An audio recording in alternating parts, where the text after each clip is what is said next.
I think the narrative would probably be that I don't make enough regional content.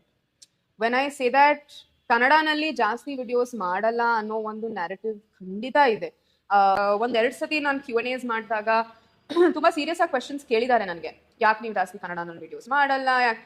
But ಕೆಲಸ ಅಂತ ಮಾಡ್ತಿರುವಾಗ ನಾನು variety ತೋರಿಸ್ಲೇಬೇಕು, ಇಲ್ಲ ಅಂದ್ರೆ ತುಂಬಾ ಕಷ್ಟ. ಇವಾಗ ನೀವು ಹೇಳಿದ್ರಿ you're an OG ಕ್ರಿಯೇಟರ್ ಅಂತ. Why am I an OG creator? Because ಆ ಟೈಮಲ್ಲಿ ನನ್ನ ವಿಡಿಯೋಸ್ ವೈರಲ್ ಹೋದಾಗ ಇದು ಯಾರು ಬೆಂಗಳೂರು ಹುಡುಗಿ ಅಂತ ನೋಡಿದ್ರು. ಅದು ಯಾಕೆ ನೋಡಿದ್ರು? Because I did videos in different languages.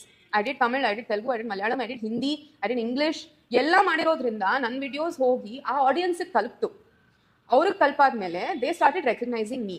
So to make I think my audience understand the importance that ನಾನು ಇದೆಲ್ಲ ಮಾಡಬೇಕು, ಅದಕ್ಕೇನೆ ನಾನು ಬೆಂಗಳೂರು ಹುಡುಗಿ ಅಂತಾನು ಗ್ರೋ ಆಗಬಹುದು ಅನ್ನೋದನ್ನ ನಾನು ಎಕ್ಸ್ಪ್ಲೇನ್ ಮಾಡೋದಕ್ಕೆ ತುಂಬಾ ಕಷ್ಟ. ಆ್ಯಂಡ್ ಕೆಲವ್ರಿಗೆ ಅರ್ಥ ಮಾಡೋಕೆ ಕೂಡ ತುಂಬಾ ಕಷ್ಟ.